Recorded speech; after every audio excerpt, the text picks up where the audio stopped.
Time for the final video of the series. I've raised a lot of issues which are relevant as we try to understand what is and is not being claimed when an imagistic theory of vision is in play. I have mentioned that these are not the only theories of vision we have. We have relational theories, and they are in need of great development. They are still at an early stage.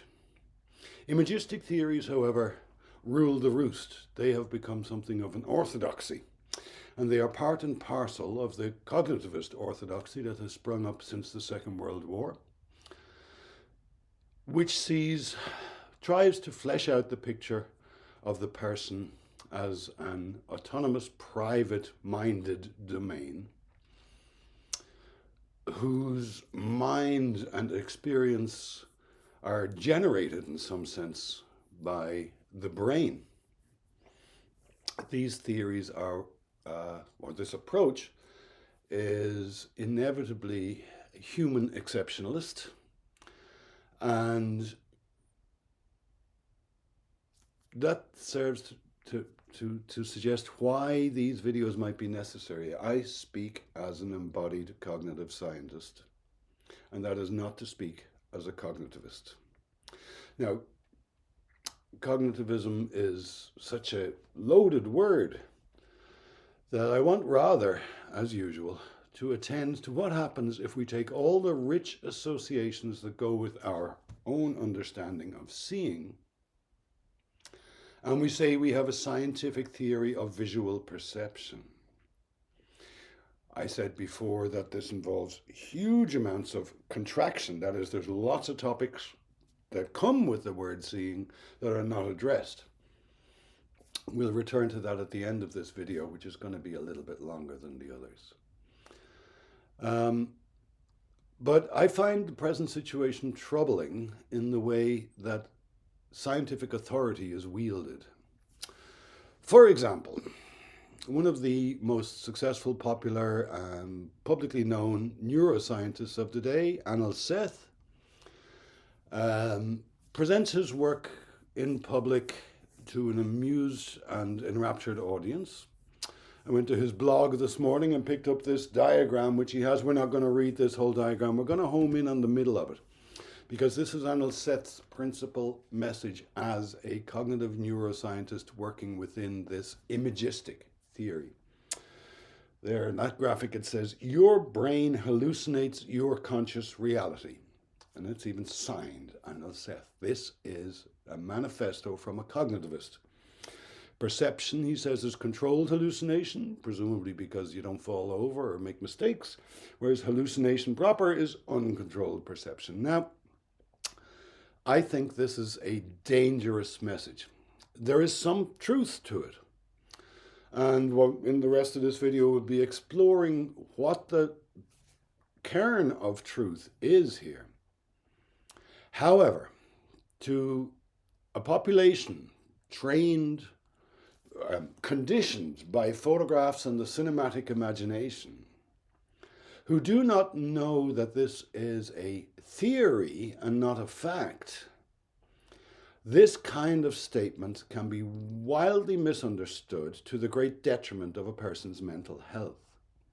To suggest, with the authority of science, that your world is unreal is to provide a kind of a metaphysical kick in the pants, which, while not out of place in an appropriate forum, makes a dreadful public message. We're all familiar with the problem of adolescent boys interpreting Nietzsche. Nietzsche, perhaps a bit like the prophet Ezekiel, can only be understood after you've reached a certain level of maturity, and if read before that, the effect of reading Nietzsche can be terrible. Anil Seth here is providing something which has a kern which is worth discussing, but he's presenting it in a ridiculous, simplistic-like fashion, pretty much aligned with the plot of the first Matrix movie, which of course all the kids have seen. What they don't get is that the Matrix movie is not about here's a simulation, here's ground truth. Baudrillard, whose philosophy is based on, saw the movie and objected, no, no, no, no, no, no, no, no. There is no ground, home to come back to. When you suggest that something is a simulation, you need to understand what the hell you're saying. Now, this cognitivist picture, this ideology in which we all swim, we are now of this world, has its origins, among many other things, in the cybernetic activity after the Second World War. And we might pick out Warren McCullough here. This is the gentleman to whom we owe the conceit, for it is no more than a conceit, that there might be an equivalence between a spike on a neuron and a logical bit in the algebra of Boole. Warren McCullough's contribution is, like Anil Seth's, not easy to access. It's extremely profound, but it is also visionary and somewhat religious in tenor. Warren McCullough's guiding question throughout his career was this: what is a number that man may know it, and the man that he may know a number? Warren McCullough's work was done shortly after the Second World War, indeed partly during the Second World War. And if we might attempt a little periodization of history, let's say that before 1850, you couldn't be rational without including God in your story. As we all know, God died, we killed him, and at the same time, we got the bombshell from Darwin that we are embodied beings of the natural order, not excused from animality, not different in principle from all other living beings. We're still digesting this. So between 1850 and 1945, we have an era in which this mythical figure of man still holds a central place, but God is dead. Now, it's my contention that after 1945, this mythical figure of man is as dead as God. It cannot be used anymore. But it'll take us time to get there. It'll take us time to realize that we now need to find ourselves as embodied beings in the world we inhabit with all its problems. I want to touch briefly, in order to understand what Anil Seth is saying, I want to touch briefly on the work of Jakob von Uexküll, the eccentric German-Estonian aristocrat and founder of the field of biosemiotics. This is not going to be a lecture on von Uexküll. He is a successor to Immanuel Kant in many respects. Immanuel Kant's philosophy asked about the conditions which would make any knowledge of the world possible, based on Immanuel Kant's understanding of physics and bodies and so on. Very much of its time, and Immanuel Kant picked out time, space, and causality as the kind of things that just had to be in place in order for any being to come to know its world.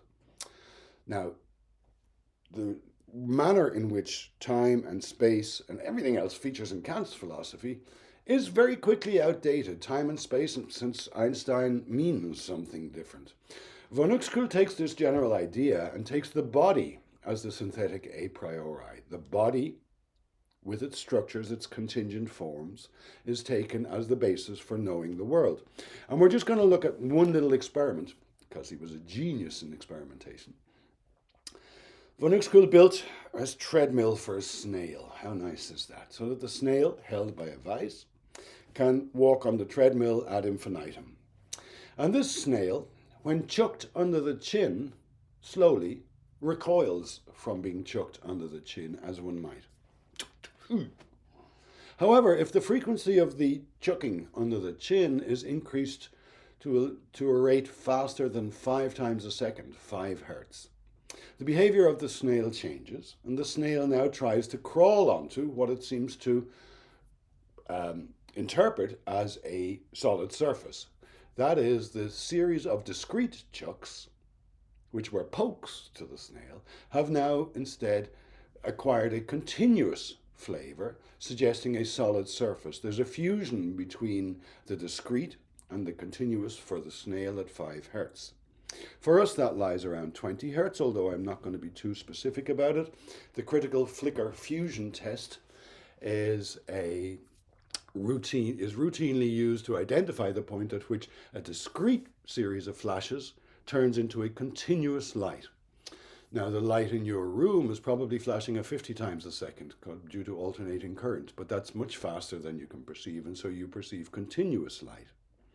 So your view of what's continuous and discontinuous lies largely in the resolution capacities of your body and the various processes that go on inside your body.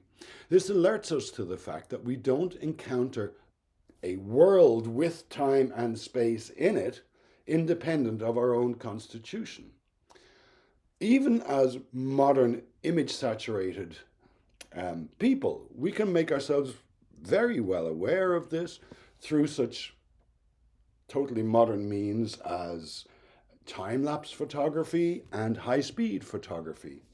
Here you see high-speed photography revealing the structure of a drop, and time-lapse photography revealing the blooming of a cactus. Both of these events are perfectly real.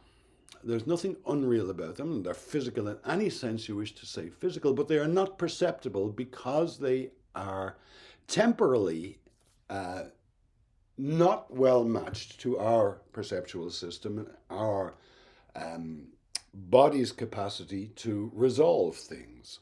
So this makes it clear that we don't encounter time and space as if they were simply there. Rather, we now know that our perceptions of time and space are strongly rooted in the body. Jakob van Uxküll was very insistent that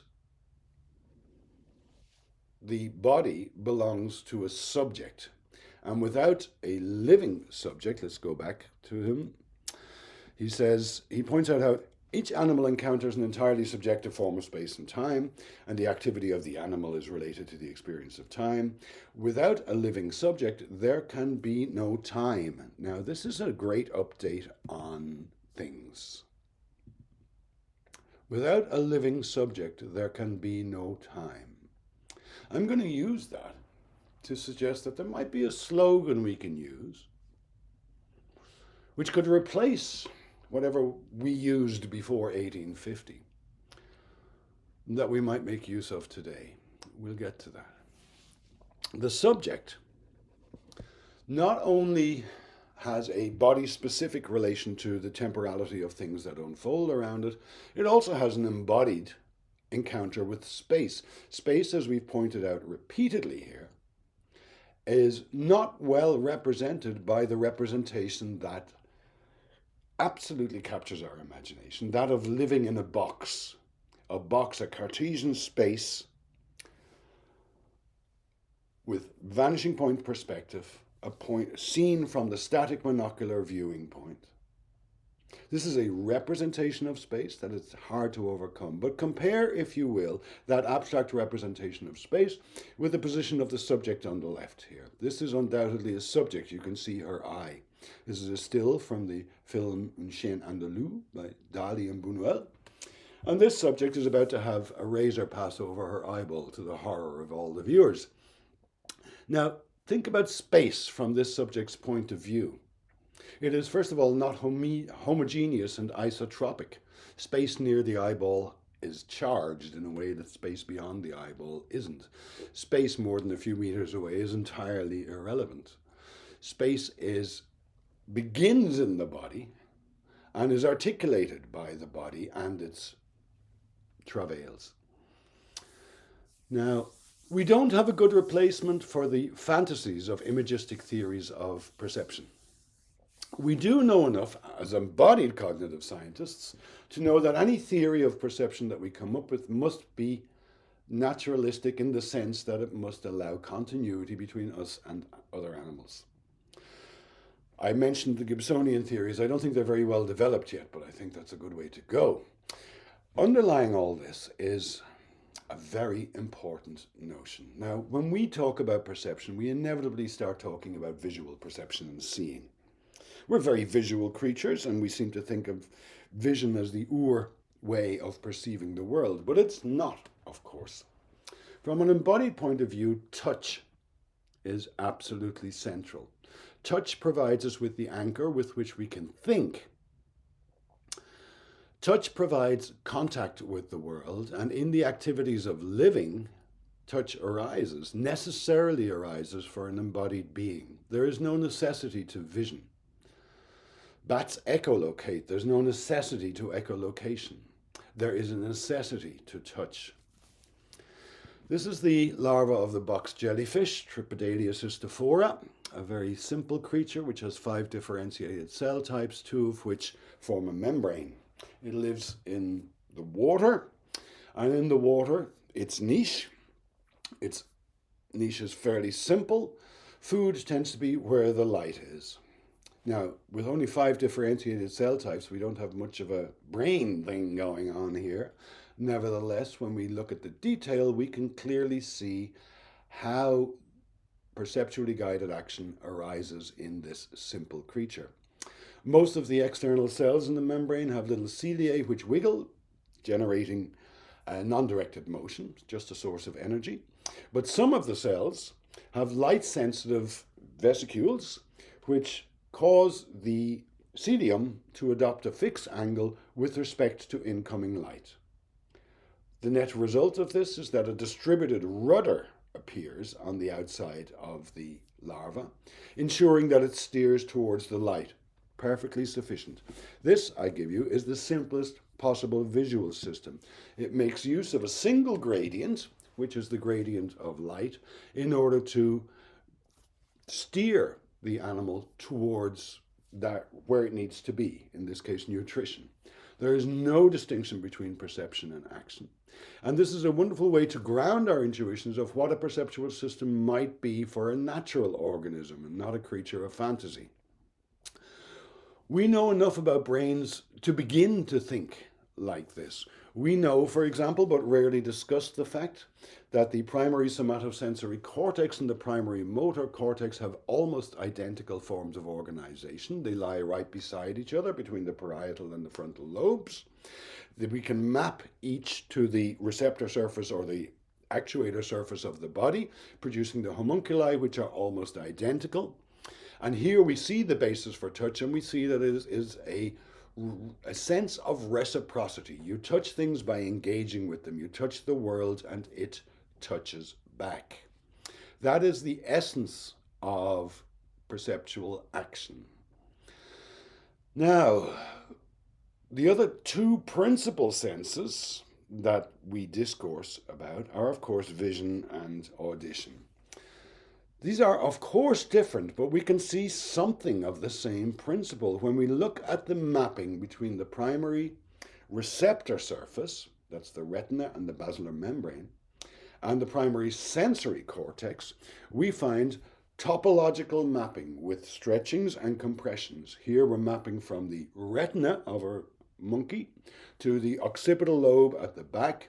And while some areas shrink and some expand, we see topological continuity.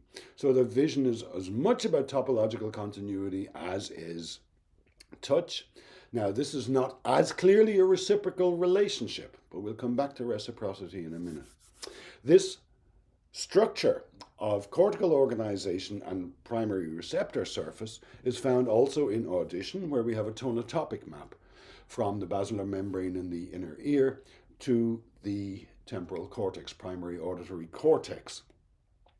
So we know that the brain engages with the world in a manner that is lawful, that is connected to the distribution of energy gradients. And we don't know an awful lot more than that. So now, I want to think back to what we've done in developing imagistic theories of psychology that are built on the notion that there is a cogito, self-contained, belonging to man, that most neurocentric of beings. And I want to suggest that something has happened over the last 100 years. If we go back 100 years ago, in fact, let's go back 100 years ago. Hans Gumbrecht has written this wonderful book in 1926, in which he simply tries to immerse himself in the world of 1926 and to consider lots of things that were going on at that time. It's a fascinating work of temporal imagination. And he notes 100 years ago that the assembly lines had revolutionized the involvement of the worker's body in the production process. They had inverted the traditional relation between the craftsman and his product. The worker had become stationary while the product moved along the chain so that its progress towards completion is visible. You know this is the assembly line. Henry Ford gifted us this monster, and it is part and parcel of the Industrial Revolution, of the massive change from the pre-1850 world to, well, the world of the early 20th century primarily. He says the complementarity among the individual operations performed by the bodies of different workers transforms these bodies, together with the chain, into one huge and complex production machine. He's not wrong. People got folded into the machinery and they became, as it were, enslaved or constrained to live their lives and order their bodies in accordance with the means of production. And Foucault was very good about this in the disciplinary society and the role played by central institutions like prisons, hospitals, and of course factories, in which people became organized. But that was a long time ago. That was 100 years ago. Since the Second World War, this cognitivist picture has arisen, and society has changed. Deleuze's last essay on the controlled society is very, very necessary to see here, because we are not only embodied, we technologize ourselves. We have always been generators of technical innovation, which then becomes part and parcel of our world. We generate the structure of the world that we then take as if it was simply there. And this didn't start with the internet. This started with beads, arrows, farming, settlements. We have always auto-technologized, and we are doing it again.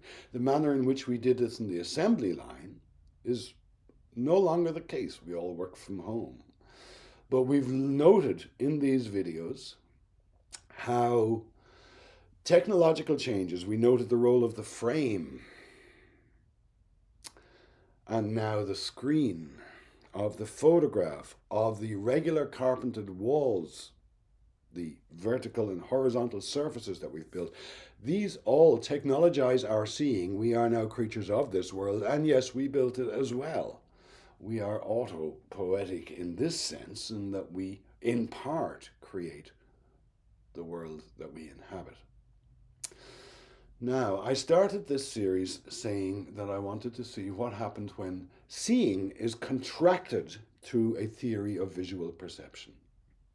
Because the word seeing comes with a lot of other associations that get left behind. What gets left behind?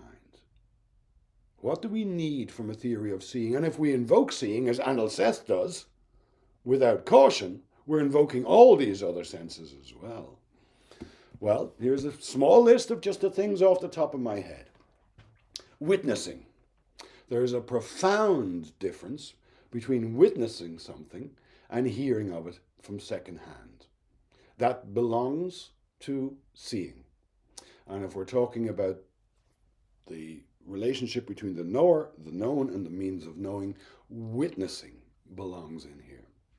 Revelation, an unpopular topic, but Isaac Newton was very fond of it. Revelation is the sense that arises in seeing of sudden insight. Insight itself, of course, belongs here. The insight of a mathematician, the insight of someone who sees the solution to a problem. Now, the introspective theory has been suspended, has been held in abeyance here in this series of lectures. No insides nor extramission. And that leaves seeing as the notion of seeing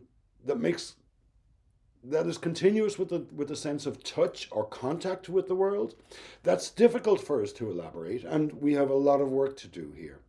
In India, the term darshan refers to lots of things. It refers to a point of view, a school of thought, what we might loosely call a perspective, but it also taps in to a different sense of seeing, which is absent from the Western discussion, and that is one of reciprocity, of being seen as one is seen. This is a theme that is familiar to the Christian mystics like Nicholas of Cusa, for example.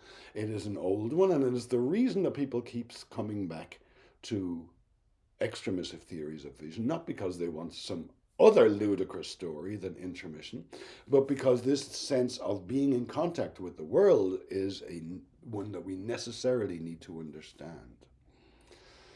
Seeing in dreaming is a topic we can't go near. We haven't even begun to understand the sleeping body yet. There is a tyranny of the contemporary commonsensical approach to vision, which leaves us without a stable frame of reference, leaves us unable to acknowledge this sense of encounter with a lively world. That which produces ardor and awe is completely absent. So, two little things just to wrap up. On the one hand, most of my colleagues are very sensitive to scientism. That is, to using science as if it was an oracle of the truth and beating people up with it. That's scientism, and we're all very well aware of the dangers of that. I want to suggest that scientific psychology, in principle, is a problem, and one should treat it with extreme caution. I mentioned psychology as soul science. I don't have a better definition, but nor does anybody else. We have lots of ways of discussing seeing, and we have useful theories that contract, and they need to recognize what that contraction is. We do not and never will have a theory of seeing across the board. I want to come back to the genius of Warren McCullough. I do think Warren McCullough was a genius, but I think he's profoundly misunderstood. He was a man of his time, as is everyone, unless they're a woman of their time. The notion of a time is a problematic one, but anything that you read or hear from Warren McCullough must be understood in the context of when and where he was writing and working. His question was, what is a number that man may know it, and what is man that he may know a number? That's a stupid question. There is no man, and our obsession with mathematics that treats number as that which we absolutely need to get to is a Greco-Western obsession. But notice the reciprocity in his question. He is a cognitive scientist. He's asking not about how do I know what's already there, because that assumes there's something already there and assumes I. He's asking sensibly about the relationship between the knower, the known, and the means of knowing. This is what cognitive science does best. And I want to suggest a replacement, as I said, that we need working after the Second World War and after Warren's question has become outdated. If prior to 1850 it was necessary to refer to God, credo in unum deum, after the Second World War and the death of both God and man, we can still ask Warren's question, but in a different register. What is this world that we may inhabit it, and what are we that we may inhabit this world? Such questioning will always be ongoing. It will admit of no final answer, and the idea that there is one world, that the world or the questioner here are fixed quantities, is unrealistic. There is no single world and there is no man. There is no final answer to this question. But when we set off to inquire into seeing, this, I suggest, is what we're about.